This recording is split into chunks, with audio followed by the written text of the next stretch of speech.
আচ্ছা বলেন তো, আমরা বাসায় যত মজা করেই এই ডাল সবজি পরোটা বানাই না কেন, হোটেলের মতো হয় না। কেন জানি আমার কাছে মনে হয় হোটেলের এই ডাল সবজি পরোটাটার মজাই অন্যরকম।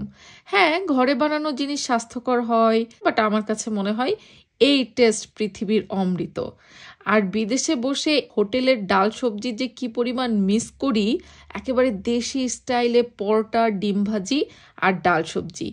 বিদেশে সব কিছু পাওয়া যাবে, বাট বিশ্বাস করেন এই জিনিস বিদেশে আপনি একেবারে হারিকেন ধরায় খুঁজলেও পাবেন না। তো বাংলাদেশে আসার পরে আমার খুব ইচ্ছে ছিল যে প্রতিদিন সকালবেলা আমি হোটেলের এই ডাল সবজিই খাবো, একদম হাতে বানানো পরোটা দিয়ে। কিন্তু সময় সুযোগের অভাবে সেটা করতে পারিনি প্রতিদিন। তবে হ্যাঁ, নোয়াখালী থেকে ঢাকা ফেরার পথে কুমিল্লাতে আমরা একটা রেস্টুরেন্টে বসে সেই ডাল সবজি হাতে বানানো পরোটা খাওয়ার আয়েশ মিটিয়ে নিয়েছি, আলহামদুলিল্লাহ।